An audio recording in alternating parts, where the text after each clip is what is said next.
just to recap, as we were talking a little bit as the tech was sorted out, I'm Katriel. Nice to meet you for this session of Legendlore. This is going to be a run as a Theater of the Mind game. As I was sort of mentioning in preparation to this, while it uses the OGL of D&D, there are some things that are different. So there are no pre-generated characters. This is all Theater of the Mind. For safety tools, if something comes up in play, you can just use the Zoom text, the chat channel, put an X in the channel, and we will stop everything and, you know, kind of go from there as per the X card. That would be how you would play the X card. Just literally X and nothing else, just on its own line. That being said, this is all narrative based. I was actually just mentioning, due to the sort of conceit of Legendlore being sort of dealing with this current world and that you cross into another one, the character in play is closer to you than most other characters in the system. The fourth wall is a little bit thinner, essentially. So if you wish to have a character name different from yours, just let me know. Specifically, you could put it in the chat channel. Or otherwise, if you do not express a preference for a character name, I will use your first names. For example, Victoria would be Victoria, right? Michael would be Michael. We will go over a little bit of character creation after the first scene, but we're all doing this narrative style, and I hope you enjoy. So. All right. Yes, I do realize I'm doing this a little bit unorthodox, especially if you're used to D&D. So while it has some similarities, there are some things that are different. So let's start. Alrighty. I will also be putting things into the chat channel for player reference. This is more on behalf of the stream, but for player reference, there will be some references and things that I'll put in the chat channel, because I know that while we haven't had issues with audio, I might talk fast, or you might miss something or want to refer to, say, items that you encounter. That will be in the chat channel for your reference. All right. Okay. So thanks again and welcome. You find yourself on a day much like this one. It seems like an ordinary weekend day, whatever that looks like for you. You may wake up early, wake up late. But over the past couple of days, you've gotten phone calls and messages from basically a lawyer called Joshua Miller. No resemblance to anyone. These are literally just names I made up. And apparently a local businessman, not necessarily local to you, just the kind of, you know, stories of small town businessman, maybe ran a store, moderately successful. This man called Jacob Schreiber, I will put that name in the chat, has been legally declared deceased after missing for 5 years. And because the family, the extended family basically is like, okay, he's missing, we need some closure, he has finally been declared legally dead for that reason. And the lawyer, Joshua Miller, has contacted you to bring you all together, as well as the executor of the estate, Camilla Ward, who is supervising this, to basically meet up with you all together as a group. And for some reason, and even Joshua Miller doesn't even know why, you have been listed in the will as receiving certain items from the estate. And I will put that, put these references a little bit. It turns out that Jacob Schreiber, again, as a sort of local-ish businessman, was actually started out in the 80s as a watchmaker. The kind of people who had maybe, you know, mall stores, worked with jewelers, did moderately, by all accounts, did moderately successfully. Studied in Switzerland, in sort of watchmaking institutes, came back and was fairly quiet, was known to like science fiction. And basically the family ostensibly said they wanted closure after he just decided to disappear. Nobody could find him, not even contacts in Switzerland, his old school contacts. Nobody knows where he went. So you have all gathered together, and I will make a note of the lawyers. When you do see Joshua Miller, he has like a thermos with a smoothie. Suit looks kind of incongruous with the suit.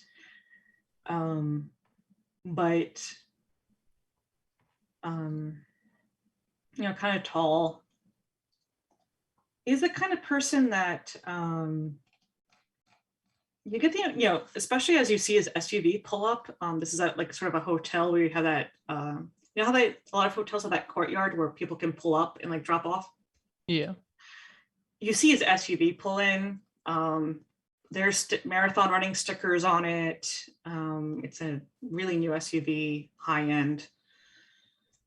And then you see Camilla Ward pull up and park shortly after.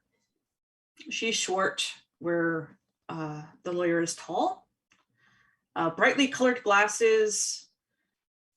And as executor, she doesn't benefit from this at all. So sort of a point of the lawyer here is representing the family, the direct family. The line breaks might not come up in the chat, but I'm going to give you sort of a rundown on the two in question. You get the impression that Joshua Miller maybe used to be a corporate lawyer, you know, kind of high end. You know, the kind of person that's like, I'm going to bring my A game all the time, 120%. You know, I'm going to work 16-hour days. That sort of thing. Yes, madman. A madman. Okay. Yeah, pretty much like exactly like that. Yeah. Okay. Camilla Ward is also a lawyer, but isn't really involved here. Her mother actually was an old-time friend of Jacob. Her mother's name was Elizabeth Ward. They were basically friends of him. And as such, she eventually got the job of having to coordinate everything and deal with all this. Okay. Yep. Mm-hmm. And I'm going to also post a little thing about Jacob Schreiber. You do see, because of the phone calls and the lawyer outreaching out to you, you might not necessarily know this person. This is literally, you know, a sort of a person that there were a lot of success stories in the 80s and 90s, you know, people that were maybe taking advantage of, not in a bad way, but like, oh, a lot of people now have money. We're going to, you know, service the luxury watches that they're now getting as status symbols, right? Or as people stopped getting fewer and fewer manual clocks, like going to automatic or digital, a lot of them did go out of business. It looked like Jacob Schreiber managed to sustain himself as a watchmaker, but he would take periods of time where he would just wouldn't do it. But he worked out pretty well for himself. He was kind of one of those stories where he was known as a local eccentric. Come and go, would take trips to Europe, again, studied in Switzerland, that sort of thing. He was kind of that local, like, weird person. Yeah. The guy we were warned about when we were little. Yeah, not quite. This was more sort of. Have you seen Back to the Future and Doc Brown? Ah, okay. So he's that kind of weird. He's person. that kind of guy. He was kind of a local. Not that people would warn you about him, but they just think he was just too weird. But he was also successful enough for them not to say much. Okay. You know, in his particular case, in Jacob's particular case. Because the people that especially are trained watchmakers like that usually go for the luxury market. So even as people got fewer and fewer manual clocks that needed to be repaired or manual watches like that, a lot of people who still had those, you know, still became more and more prestigious, basically. Yeah. They would start working for luxury brands. He would occasionally pick up, you know, some certifications here and there to continue to do it. Used to have his own store, did some company work, had an antique store for a while. Yeah. You see him, you see a newspaper photo of him as part of this.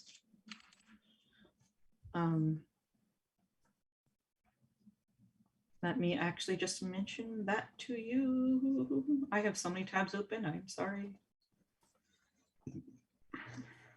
I bet I have more. Yep.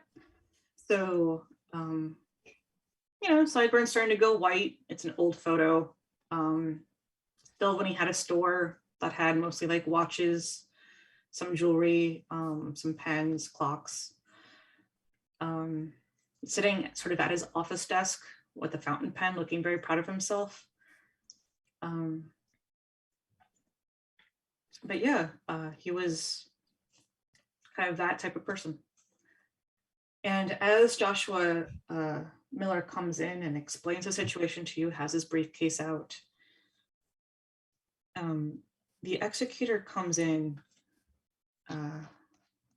Camilla Ward comes in with a small box, and it seems to be what was left specifically to you as a group. And there's some rumblings that, you know how people kind of rumble underneath their breath? Lawyers generally don't do that, but we're all human. Mm-hmm. And Joshua Miller does end up saying, like, still don't understand why, you know, he left this to people outside of the family. Don't even know how he knows you. This is just a weird situation. And Camilla is setting up, kind of opening the box and setting out what's in it, and mentions, I'm sorry, you know, Mr. Miller, this was part of the will. He was always known to be a dreamer, kind of doing things like this just because he thought it would make a good story. He grew up on, you know, pulp sci-fi, 60s and 70s sci-fi paperbacks. He probably just thought that this was a good story. And the items that she takes out of this box is a small leather satchel, bag with several things in it, and contains the following. This is going to be a lot of text, so I am putting this in the chat channel for your reference.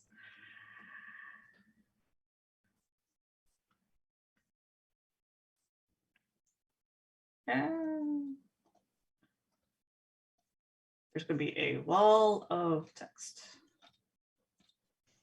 Those are the best kind of walls.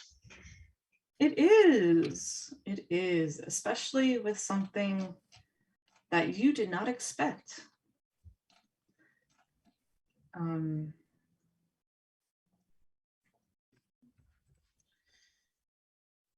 That's a lot of text. I do apologize, but the leather satchel contains the following.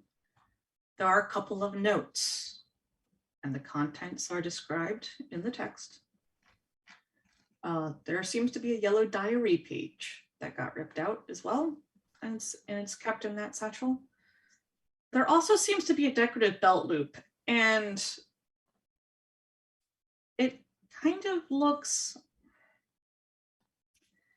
it almost looks like a costume prop, but you're not sure if the metalwork is plating. You don't know if it's cheap metal or tin that just got plated over. But it looks like if you clipped it to a belt, there's some metalwork and there's a little bit of artwork on it, such that if you clipped it to a belt, the artwork would be facing on either inside the belt or on the outside, depending on where you clipped it. If you look at it closely, it actually seems to be based on a carabiner. So it's made to hang off of a belt or belt loop. Has a small portrait. If you've ever seen the kind of miniature portraits or enamel work done on souvenir spoons or not quite cameos, but like those sort of little small designs. Sometimes you have crests on them. That's what you're seeing here. And it looks to be a small portrait of a cottage in a forest. It kind of looks like someone's college art project, like somebody was learning metalworking and just kind of made this, or a sculpture and made this. You're not sure if Jacob Schreiber made it himself as sort of a way to, you know, test certain metals or as like a sort of early project, early fabrication project, but it is what it is. It does look like there are points where 3 chains were designed to hang from it. Do any of you know anything about history or costume history, medieval history in any way? Okay. No. I wouldn't. Okay. It looks like a carabiner, like a really fancy carabiner that somebody added stuff to.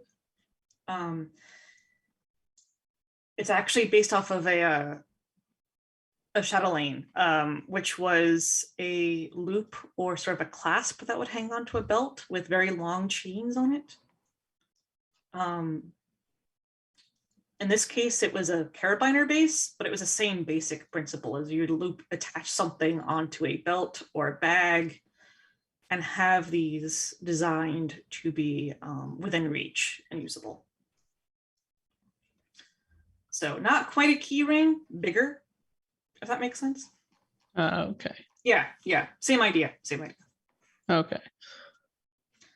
And the chains, because there's even more in this bag as she lays them out for you.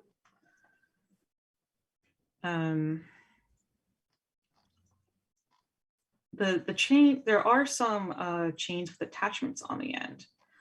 And it looks like something else hooks or screws onto them, or you're supposed to like further put the chain somewhere. Okay. Yep. So chain 1 has a small cloth wrap attached to it, or a pouch basically. It's empty, but it looks like a small bag that could be wrapped around something thin. It has elastics already attached to it, where you could secure whatever is inside from falling out when it's on the chain.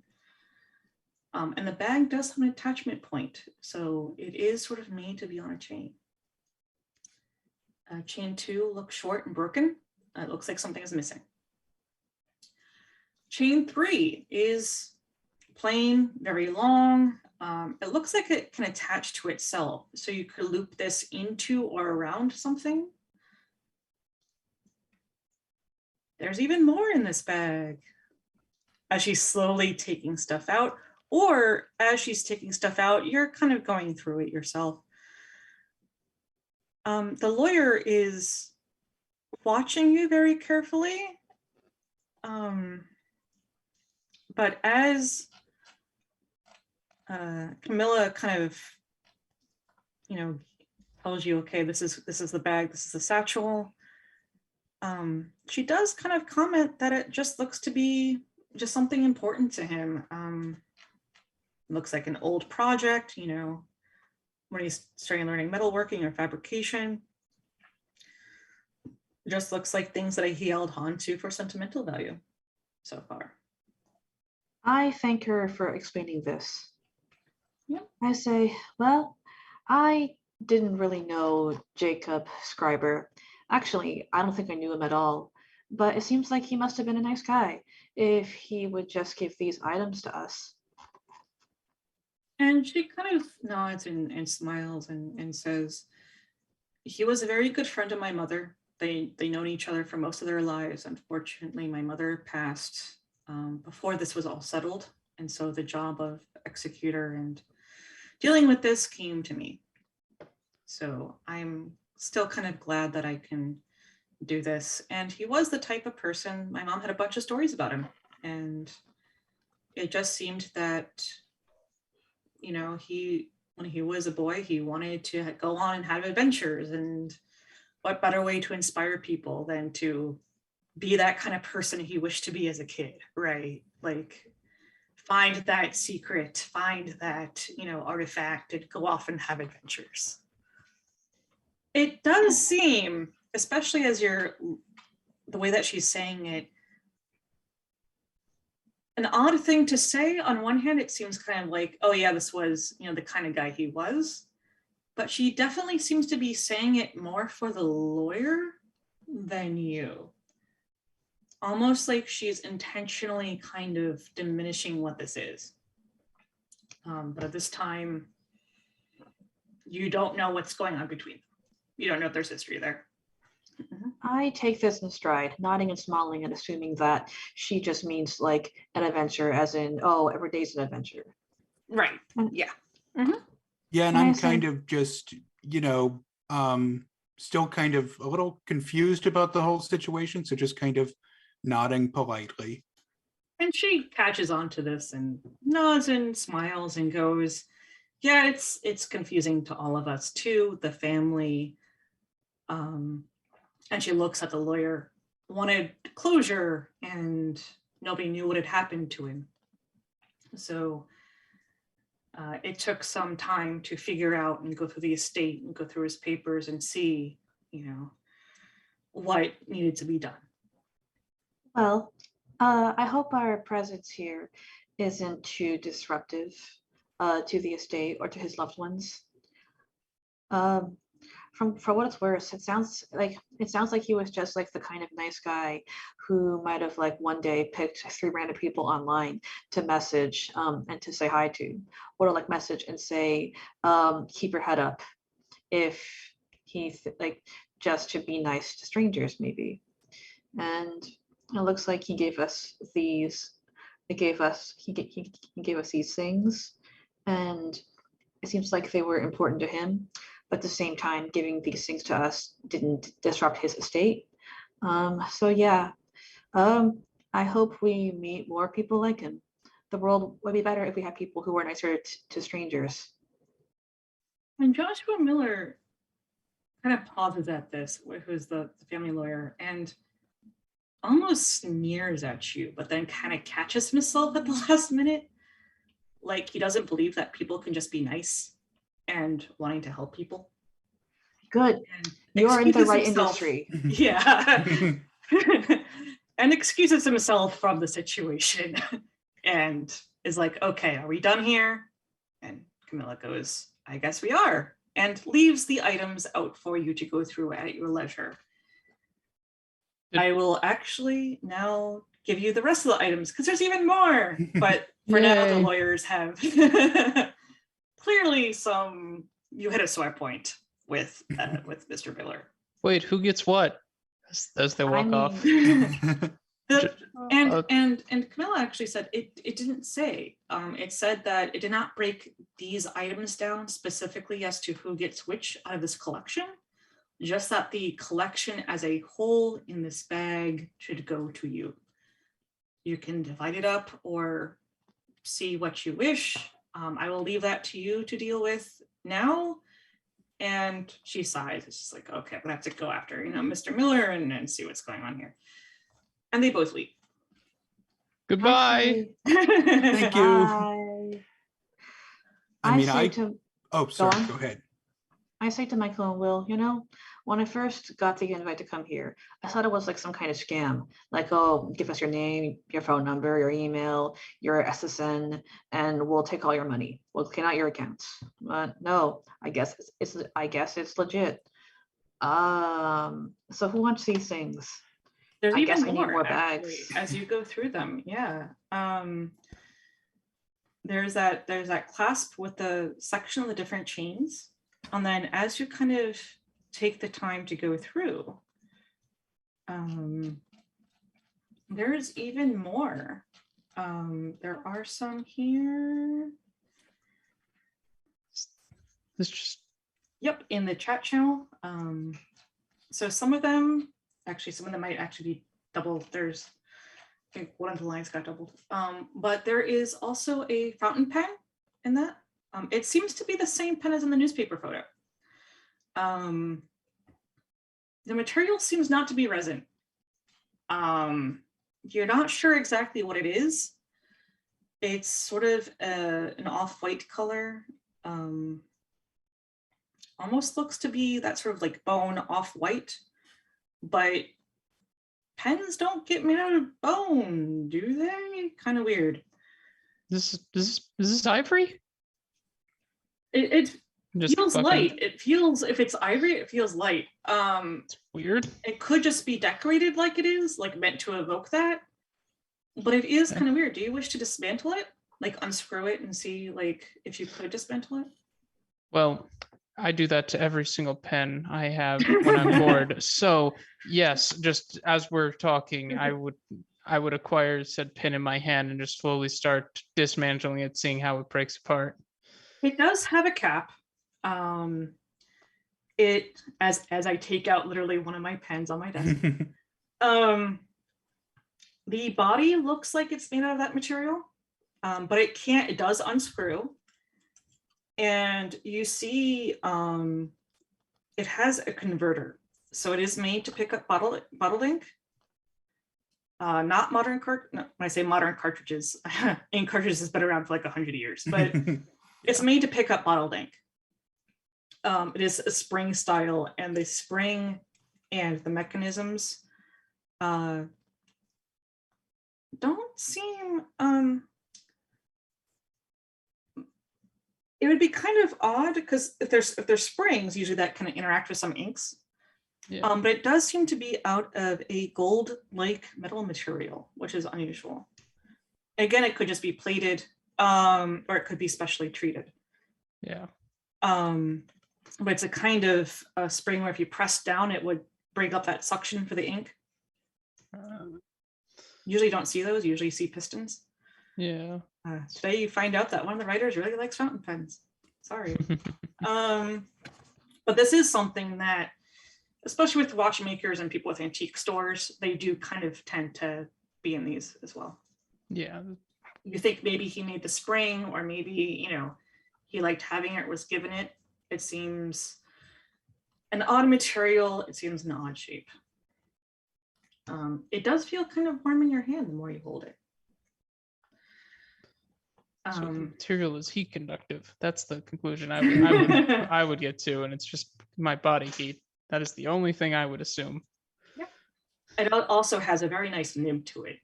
It is gold nib. Yeah. So either it's very old, or he made it, or he was, you know, modifying it.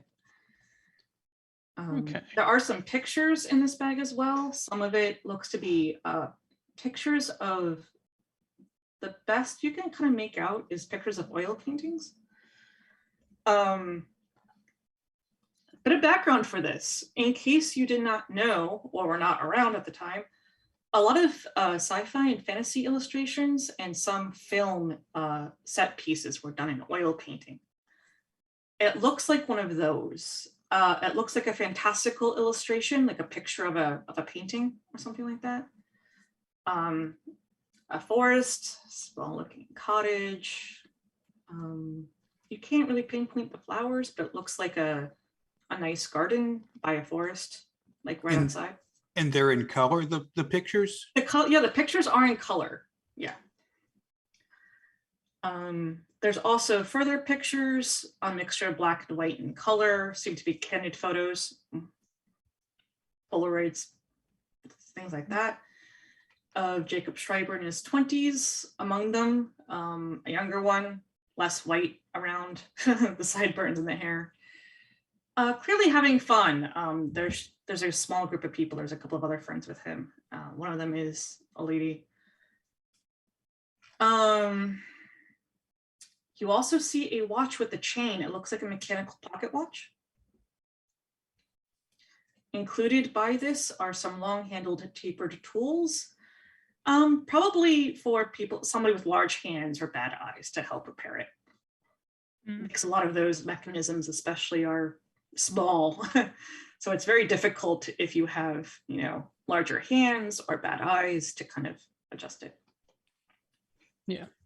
There's more to this. There's also a set of decorated scissors with the name Elizabeth engraved on it. Some stained small paint brushes. And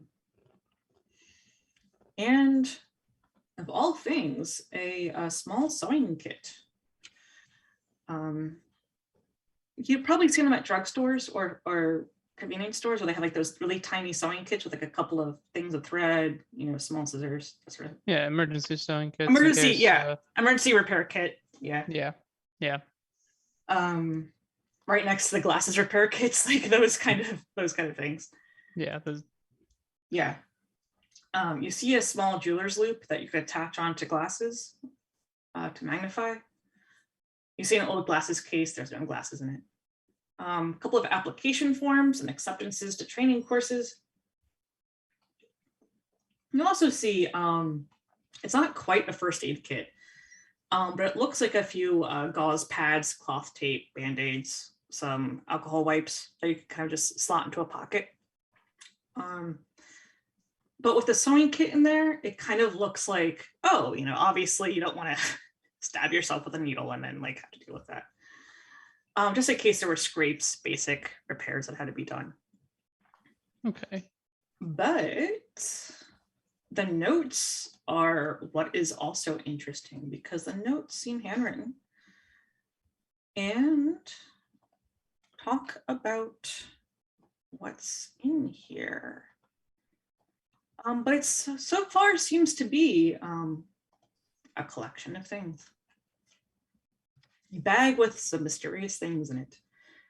To reiterate the notes, note 1 says how friendship may fall apart, but as long as the friends are together, there's always a chance of repair. Keep in mind you have something with, a clasp where things connect to it. I'm sure I saw that exact note on Instagram at one point. Note 2 mentions how time seems to act differently. It can drag on or quicken depending on anticipation, emotion. Time does not always move the same pace. There's also a yellow diary page. Yeah, for somebody who was a watchmaker. That's the antithesis of his job. Well, now I'm back to confused. I think he was just writing things to put on Instagram or Tumblr. Like, get some likes. He was an old man. He didn't know Instagram existed. Well, maybe Okay, he I'm was generalizing. modern. That's fair. I could be Maybe he was that generalizing. cool old guy. Yeah, like who knows? Yeah. Or maybe he just really liked writing poetry. Camilla did mention that he had grown up with sci-fi and fantasy, so maybe, Yeah, so that translates to short poems. Yeah, and he mentions a pen here, and he's probably getting philosophical about his job. Yeah. He's probably thinking on his life, and included some things that had sentimental value to him. Clearly, Who hasn't tried to write a novel or 2 or 3? right? Or like you hit that stage in college where you're like, I'm going to write poetry or the next grade. Yeah, like who knows? It hits that stage 70 years too late. He's an old guy, maybe 50s. ruminating on his life. That's fair, but this is still the antithesis of his job. There is something, yeah, and you actually caught on to something a bit. For somebody who went into watchmaking, The line about time moving differently seems to be put there purposefully. The diary page is also interesting. It does have his name on it, with a line underneath Schreiber. And it says, "The pen is mightier, how ironic." So it seems like he has kind of a message that, because this also contains a pocket watch, Yes. so maybe he has the notes reference a pen, which is also in the satchel, and time, or the watch. So it's kind of a comparison between the two. And it's ironic because he's a watchmaker. But also, are any of you good at puzzles or languages? I like In Rebus any puzzles. capacity. In any capacity. I am okay Ish. at puzzles. I Yeah. can solve a Rubik's Cube, but that's because I know the trick. I'm really bad at them. I love Rebus puzzles. Okay. Because we're doing this theater of the mind, there's no dice to roll, but Victoria, this is clearly a puzzle. And the fact that Jacob Schreiber's name, the last name, is underlined, that does seem to be a clue. Especially as you said that you're good with rebuses, and like language-based puzzles are among those. Now, feel free to ask me for a hint if you are stuck, but you have figured out, yes, this is probably a puzzle of some design. It is probably a puzzle, but if I'm like role-playing myself and not like an RPG character, I'd probably be like, oh, cool, some guy's giving us free stuff. I'll take the pen, I'll take the bag, and then I'll let the others pick what they want. Yeah, and I'm probably getting my phone out to take a picture of this to post it to Instagram just for about the time I was invited to some weird house to look at stuff. Some weird hotel conference room to take a look at some dead guy stuff. Yeah, like. And I'm kind of saying to them, I don't really have any personal connection to any of it's neat. So I don't- out of curiosity, and you could totally lie to tell me what kind of phone do you have, but do you actually take a picture of the items and the notes? Yes, an Okay. iPhone, yeah. iPhone, oh, even better. Okay. Oh, that's perfect. Because what the iPhone can do is have live text and can translate some of that text for you. All of this is in English, but Schreiber is a German last name. Do you wish to translate it? Yes. Schreiber is an old name meaning writer or author. So now that note about the pen is mightier, how ironic, but the underline of his last name makes a little bit more sense. His name means writer in German. Oh, So you think that you partially solved one of the clues? I feel like, sorry, go on. I feel like I would still think, oh, okay, the guy was waxing poetic, waxing all philosophical about his last name. Okay, cool. That happens sometimes, especially when you get older. I think I'll take the gauze pads too, because I need a first aid kit. I don't really know how to use it, but hey, you never know, right? And I think anyone the else want watch these is kind of things? neat. Yeah, I think the watch is kind of neat. Looks kind of cool. Will seems to like the pen. You looks like notice this that is a out of pen. the chains, the chains on the section that like map up to certain things, you do notice that the scissors could probably, that long chain that kind of loops to itself, you could loop it into the scissors and attach the scissors that way. The watch already has a chain on it, so that broken chain, you could probably just remove and replace the chain. Oh, chain scissors swinging around. That sounds kind of dangerous. It used to be the case for those carabiners or packs that you would have scissors attached to it, because you would usually wear them on a belt loop. Yeah. Usually in a case, but Sure. I'm literally playing with magnets right now. Why not Yeah. why not just start attaching things higgledy piggledy and see how they go? he says as he is literally playing with the little magnets that he's been attaching to each other higgledy-piggledy. And yeah, this is a weird enough situation, and we are here that it seems like maybe there is some kind of a puzzle that we're intended to solve. Maybe we're in some kind of a reality show or something that we don't know about. It's a strange situation. So yeah, I'm going to start kind of fiddling with stuff and seeing what I can attach where. Okay, so you notice that for the most part, everything except the pen can attach, and the pen looks kind of out of place. So will you pass the pen around to the others to take a look, or are you just kind of still fiddling with it? If they want to take a look at it, I'll assemble it first and then pass it around, because that's how you lose pen parts. That is how you Speaking lose from pen experience. parts. So I will attempt to just scribble something with the pen. No words, just doodling and seeing how it writes. It does it right. So funnily enough, when you disassembled it, there's no ink in it. The converter was empty. Yeah. But when you assembled it and Victoria starts, kind of tracing out letters as if, to write on it, you do see ink start. what? There's no ink in the converter. Oh, that's cool. Maybe you maybe you missed where the converter was. This is cool. You My don't pens miss the always run out converter. of ink. Don't My miss the pens always converter. run out of ink. You don't I'll miss just- that. I'll No, just it keep must writing. be. No, it must be different than Will. It's okay. You missed it. Yeah, my cynical adult self is not noticing anything strange. He's just all right, some things happen. Cool pen. Now, We can, Will, split these yeah, you pens. seem to know a little bit about pens. There was no ink in that converter. There Yeah. was no liquid in that converter, so it wasn't even like it was invisible ink. Huh. It is very unlikely, but possible that there was some ink still in the feed. Yeah, that's what I'm thinking, and I'm hoping that Yeah. she runs out real soon, because otherwise this is now becoming strange. And there's one thing I've learned in my many years: run from the strange.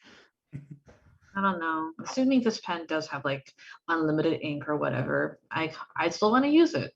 If, It's cool. if You it has, also, yeah. if it has unlimited- As you hold it, you do kind of feel that warmth from the pen that was previously observed. You do think that there's something special about this pen, and as you kind of look at the bits on the chains, it almost looks like the clues.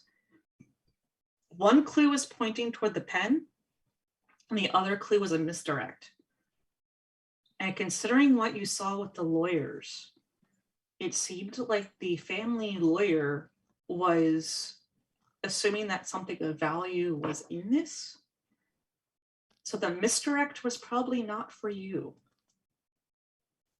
It seemed like Jacob wanted to misdirect other people from what was truly of value, or something that he felt in it. So he Seems put like the pen is most important to him. Yeah. And the newspaper photo also had it, but with all the clocks and watches, there was a lot there. Yeah. Can I wind the clock just to see what happens? The watch. It's a mechanical watch. It actually, if you're very careful about winding it, it does actually work, which is surprising. But it was, it does look like a, for lack of a better word, a pocket watch, and it's a mechanical function. So as long as it's wound, now the time is actually off, but that's fairly easily explained. It's a Yeah. mechanical watch. It probably just died. Yeah. It stopped winding. It's like what, 140 something now. Reset it. Pull the thing on the top. That'll stop the hands from moving, and you Yeah, can reset it. I go to reset the watch. I definitely want things to be correct. I check my phone for the time and try to reset the watch to the current time. And as Victoria, the pen gets warmer if you're still holding it, and the ink still seems, you're still kind of doodling with it. The ink isn't running out, but it starts the material is kind of that sort of bone material, but there starts to be a very soft light. At first you just think, oh, the phone's in use, it's probably just reflecting the light from the smartphone, whatever, you know, lights can get really weird. And that's when you start noticing the light seems to be moving. It's not quite a spotlight, it's like a very soft, almost candlelight kind of flame. Like it's less electrical floodlight than sort of a soft light that spreads outward. And Guys, yeah, sorry, go on. it does not get hot in your hand. It just gets, if anything, it brings to mind, like if you have a nice cup of hot cocoa on a cold day, that sort of comforting warmth where it's not burning, it's not really too hot to hold, it's just kind of there. And before you can really be like, what is going on too much, all of you notice that the sort of hotel conference room that you have all been in for this has seemed to fade away, and there's a desk in front of you where that bag is. There's a bag there. You're still messing with the watch, winding it. But you seem to now be on a table, on a wooden table, the desk turning to a wooden table basically over time as this was going on. You start hearing almost bird song, and it looks like to be like you're on a workshop table outside of a cottage by a forest. It looks to be that you are not in the hotel anymore. What is going on? Did we get kidnapped? Did we get I'm kidnapped? gonna say it takes a couple minutes for me to notice because I'm still scribbling. I'm like, you guys, this pen is legit. It feels warm, it has light. I can like bring it outside, like instead of night in the courtyard and write it, my hands wouldn't get cold. I and think wouldn't they see the phone drugged blink. us. I think they did something. You were Oh, not those- offered those water birds or sound anything. pretty. So Yeah. yeah, it would be, you were not offered water or anything to eat or drink. So it would Wow. be difficult to do that. Does the pen do this? What if I write like I want to go home, or I want to go to Antarctica? Don't write. I want to go to No, Antarctica. no, don't do that. I don't. No. Don't test that. All Test right, the I'm go- home. Don't It's write the Antarctica. worst place to test. Okay.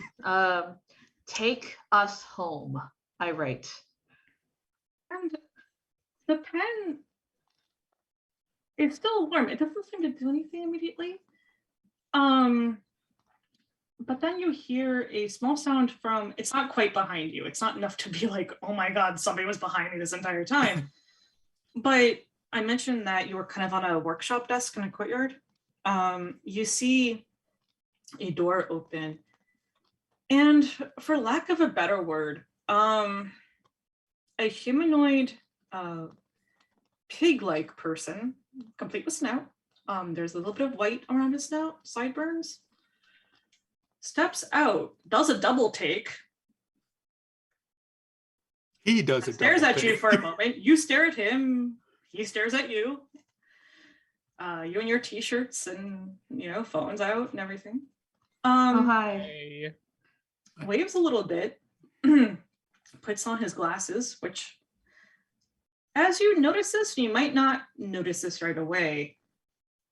The glasses look very similar, and the sort of where the white pattern is of his hair looks very similar to that newspaper photo you had seen. But also, yeah, he does have a snout.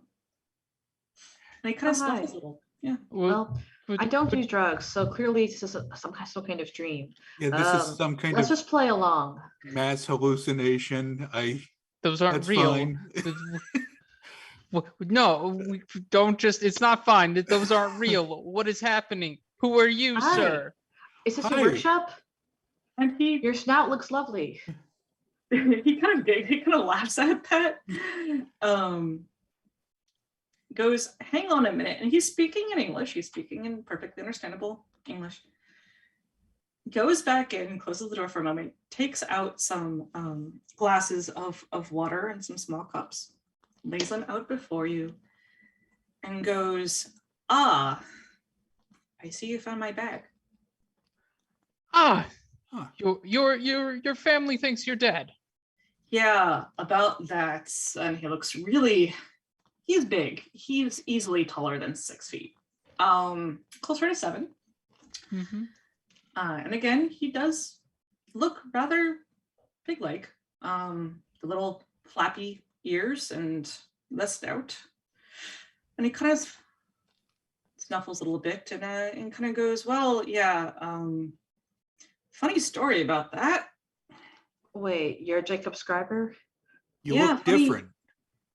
Yeah, so when you cross over, sometimes the crossing changes your form into something that's a little more befitting of your personality.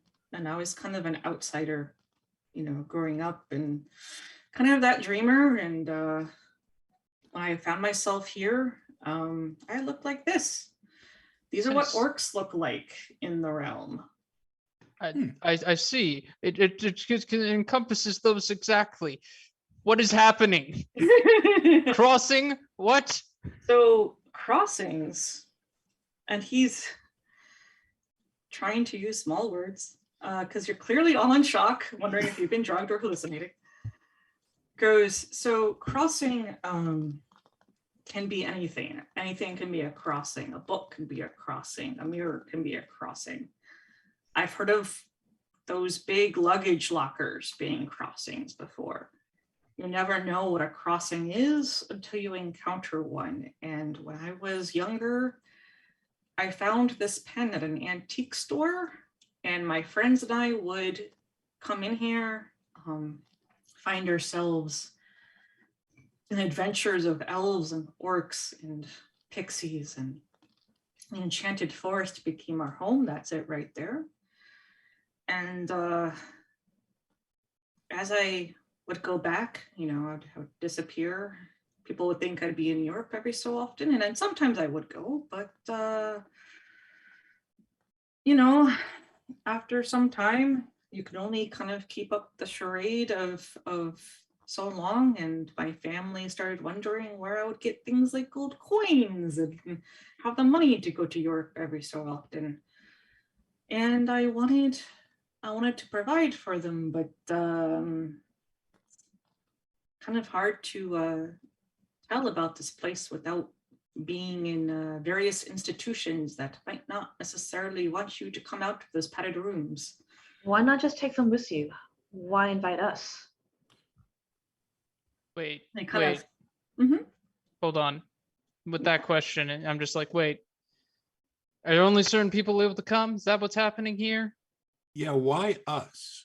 Yeah. so that was just literally chance. I just didn't want it to be in my hands of. So if you got these, that means that they went through the estate, and there was a lawyer probably. They probably declared me dead. Yeah. Legally so, dead.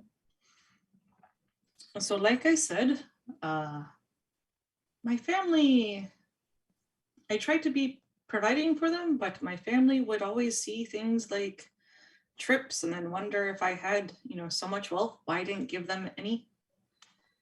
And I wanted something like this out of their hands, to be honest, especially because last time I was here, before I kind of stayed here and tried to get the crossing out of their hands,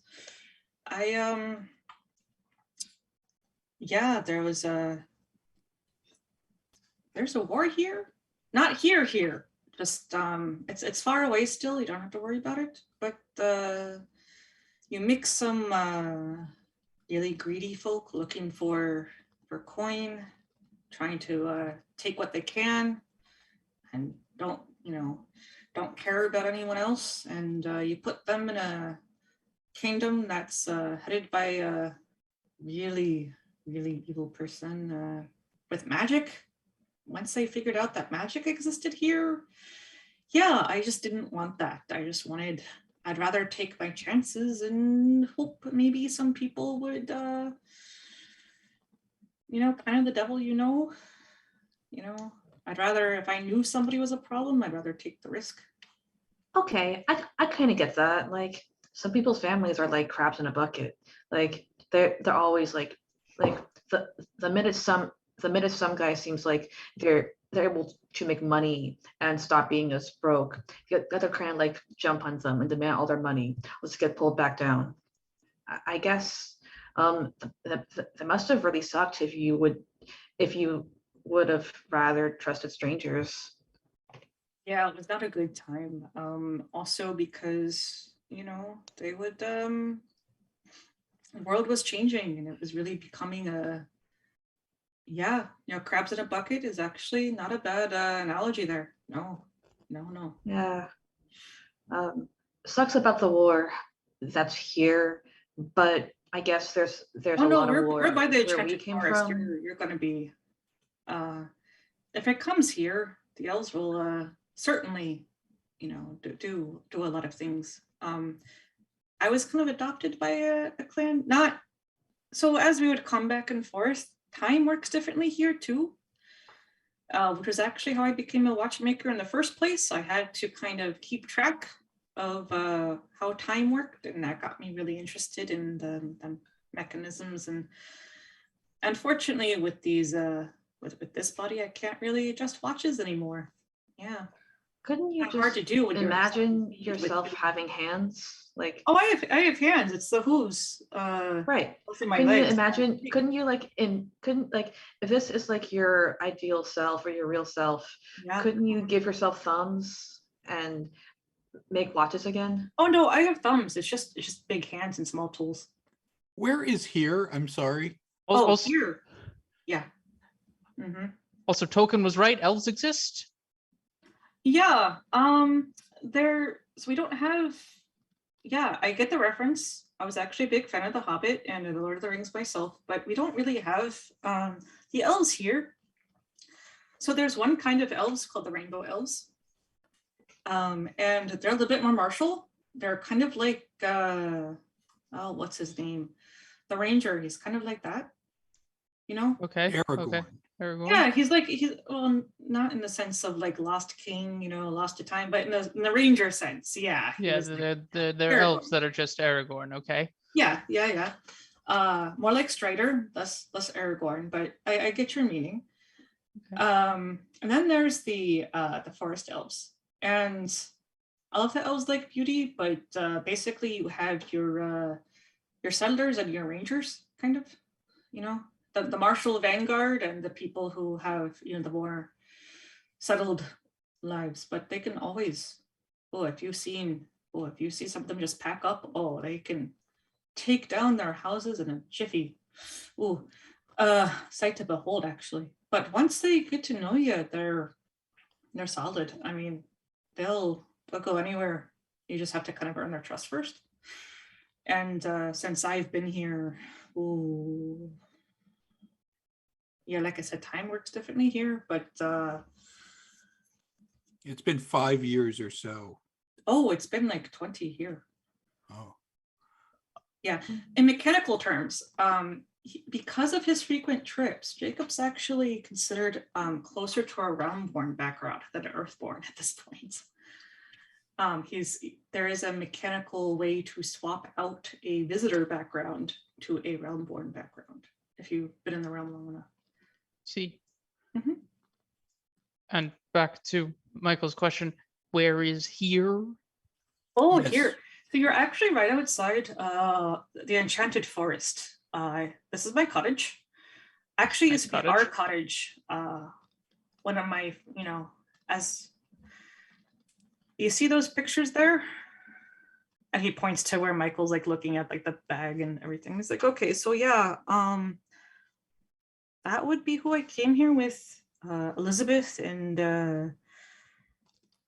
Tiffany and Casey. We would be the old crew, and we'd come by here every so often, and we would kind of have this place to ourselves.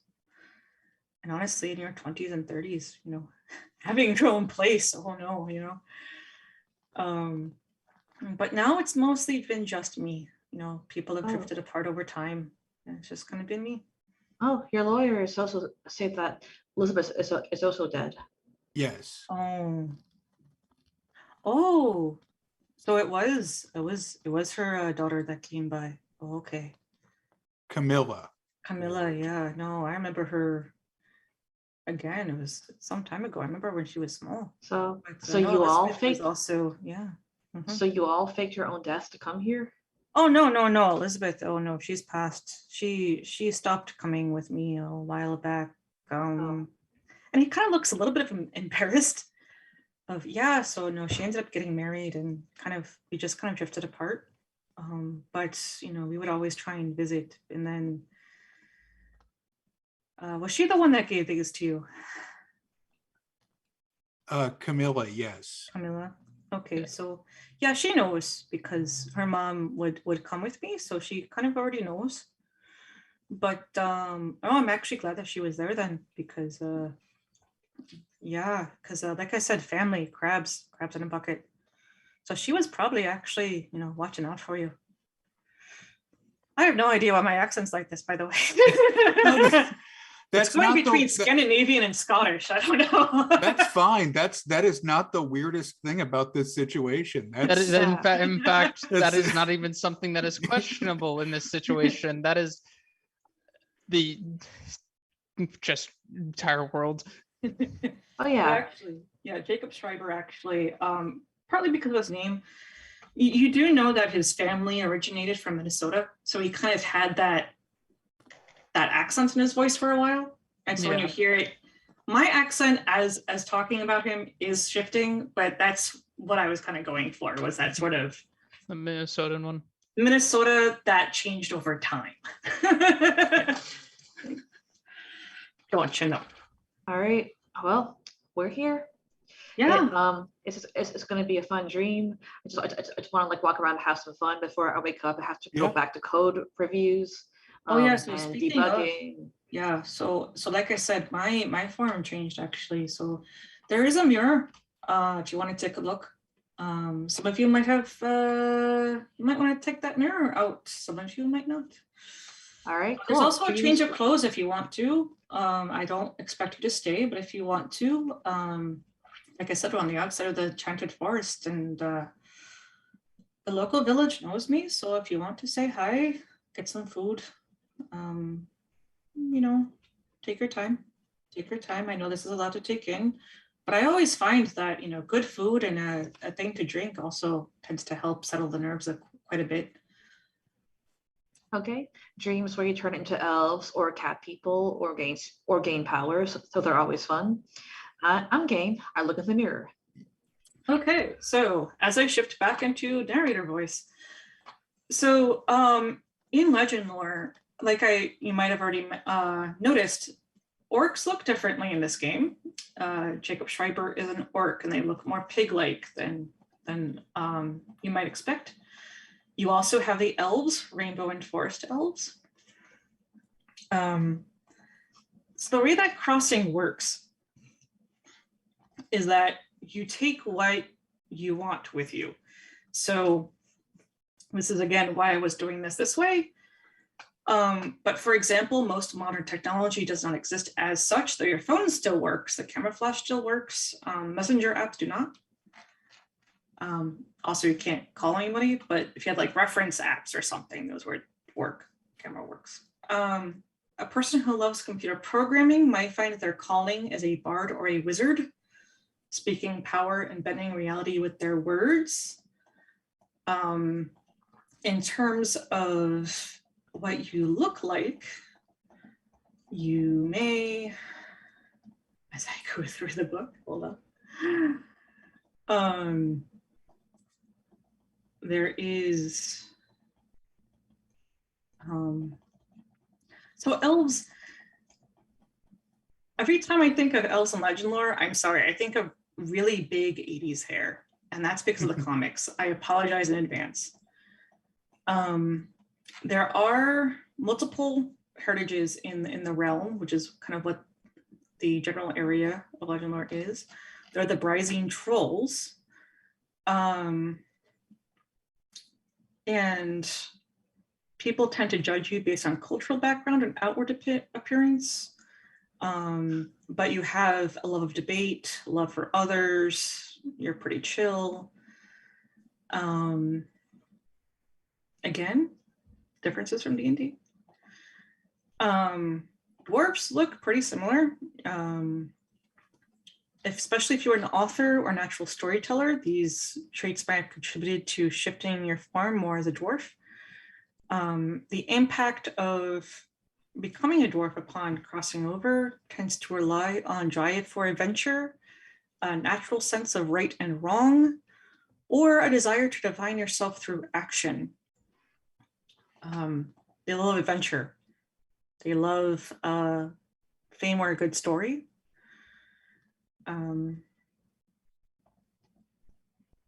There's elves, as you have noticed. And elves mostly concentrate on community and freedom, and with a slight twist.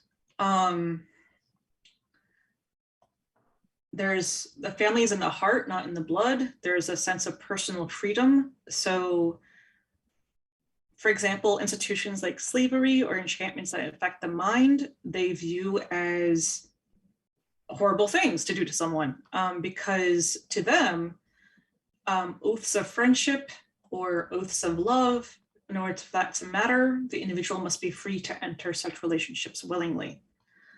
So traits like pride or strong sense of boundaries, as well as love of beauty or exploration, can also help determine whether a visitor becomes embodied as an elf. Also, in almost all of these heritages, there's a range of skin tone. There's a range of, just as people look different on Earth, there's a range. Hair feet. You might, and Jacob actually mentions hair feet are a little bit similar to not quite hobbits, but very big personality, ability to puzzle out situations and figure out. They're very charisma based. So you could be somebody in customer service, sales, con artist. The idea is that you can't really let a good opportunity pass you by, or being in the right place at the right time, being lucky.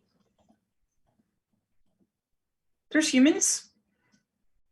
So fun fact, in Legendlore, you can also take role-playing aficionado as a background. Meta knowledge to an extent. Yeah. In fact, humans, if you are an earthborn human, you can have what's called an outsider edge. So the fact that you come from a world of pop culture, history, and technology, at GM's discretion, you gain advantage on ability and skill checks where it might provide better methods of handling a task or some insight. Like the bit with the iPhone, of using the live text function. Orcs, like Jacob, I don't want to say think Miss Piggy, but they look like humanoid pigs. So you have that sort of the flappy ears, the snout, the general stocky build. They go up to 7 feet tall. And orcs are known here for actually high intelligence. They have natural empathy, and they tend to defy expectations. Specifically, to quote from the book, you may have been constantly faced with preconceptions based on aesthetic or expectations based on background. For example, goths, metalheads, and almost any group that can be easily misjudged for their appearance have a strong chance of being made as orcs upon crossing. It looked like, in Jacob's case, his love for puzzles and these sort of riddles was a factor. Also, you can shove people away. It's kind of fun. They're all also pixies. Pixies are tiny size. And very specifically, they tend to be very observant, seeing things others miss. And they really don't like bullies. They tend to very much have a sense of innate justice, even though people think that pixies cause mischief and show chaos. Pixies generally tend to get underestimated, but partly because of their size. But you tend to believe in brutal honesty and standing up for people that may not be able to stand up for themselves.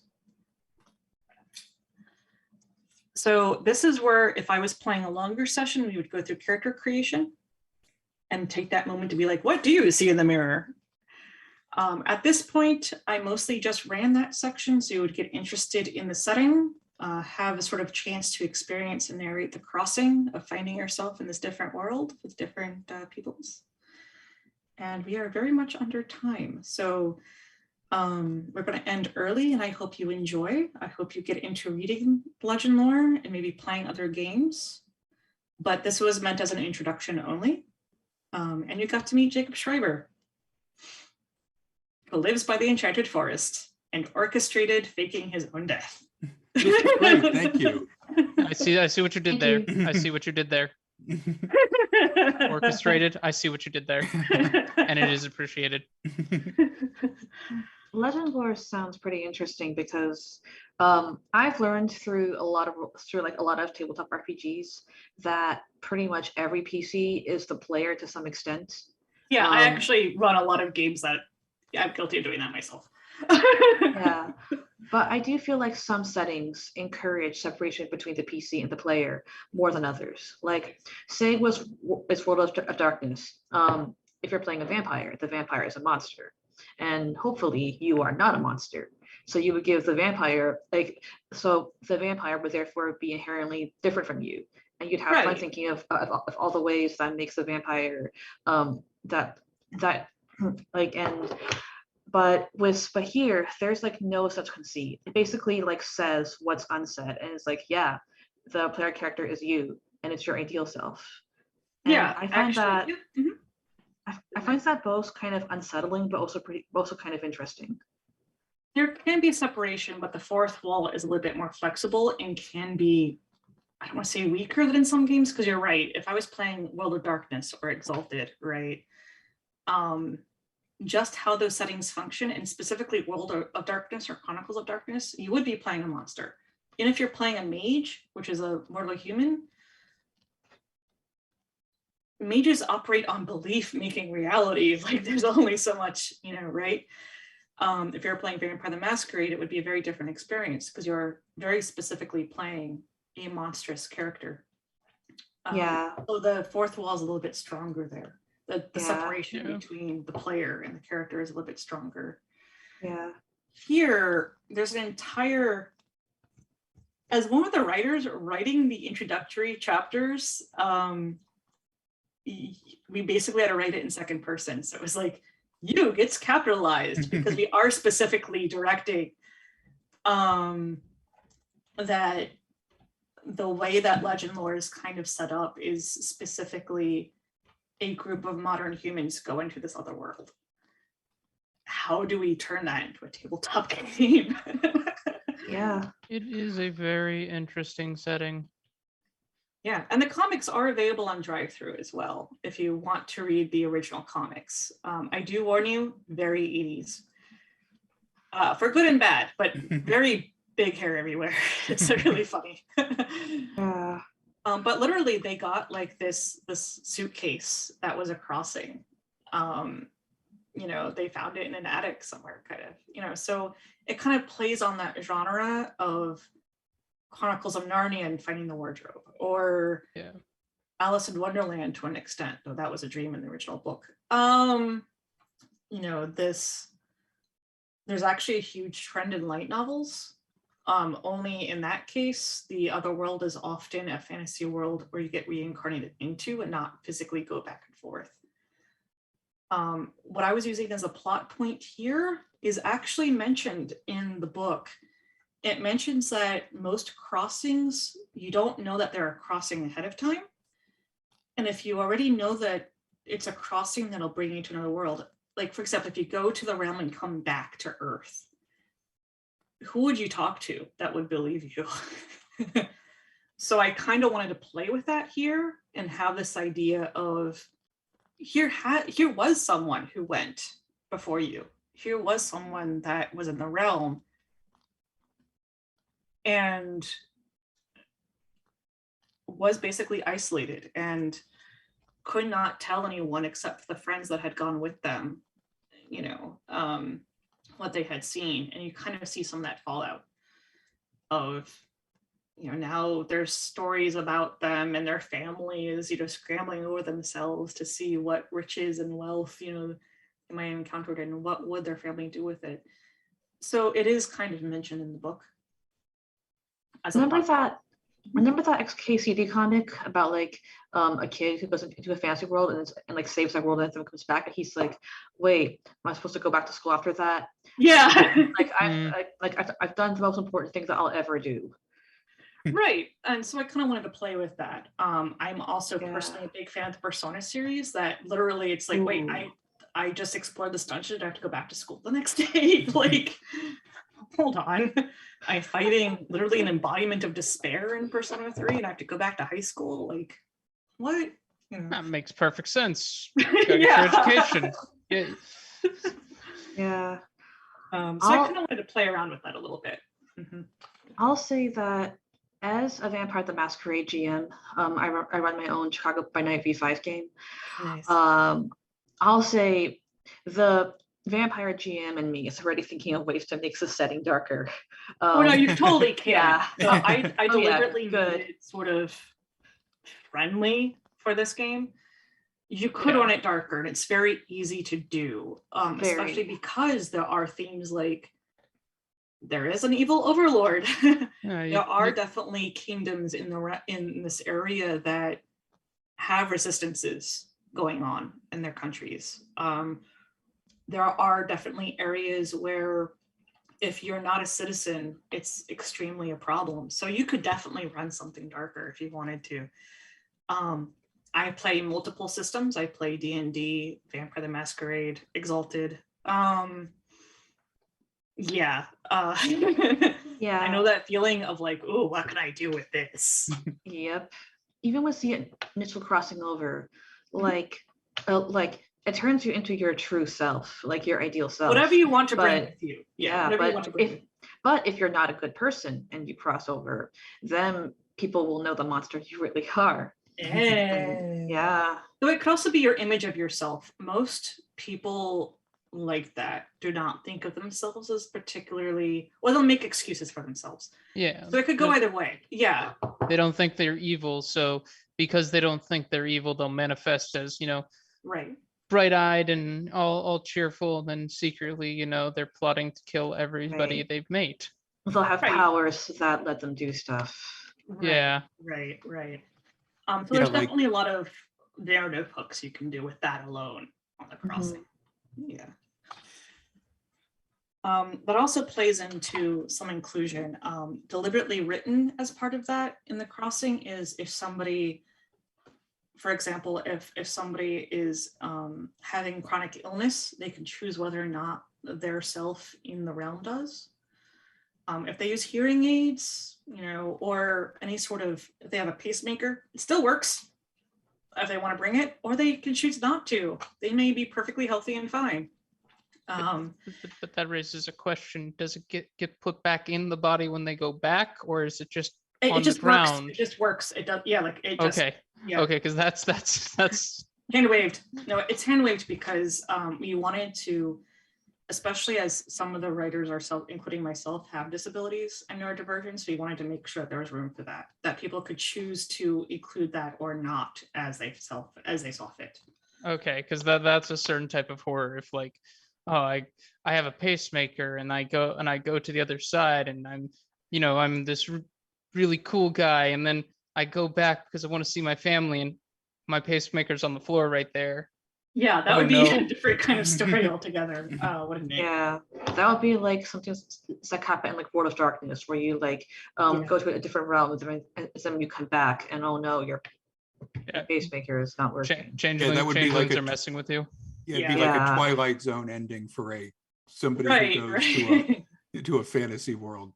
Or again, playing vampire myself, it's like, or maybe that was a sign of like, oh no, you got visited by Tsamitsi, or things went really badly, really fast, yeah. So there's a lot of narrative hooks that you could definitely use with a story like this or with the setting like this. And I just wanted to kind of give you a taste of what those could be. So I hope you had fun. Sounded like you did. So yeah, that was great. Thank you. Thank you kindly. Yeah. Thank Yeah. you. And again, I hope you check it out. I'm going to end this slightly early. So slightly early because we only had a 3-hour slot anyway, and we ran about an hour and a half. But I'm glad you took the time out of your day, and have a great rest of your day. You You as too. well. Thank you. Thank you. All right. Bye-bye.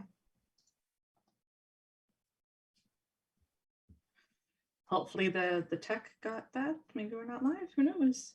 But enjoy the rest of your day, and it looks like it's nap time for your cats. Yeah, it is. Yeah, thank you so much. Where'd my Universal mouse nap go? time. Where did my mouse go? It's on here somewhere. I can see. There. Haha. Found it. Sorry.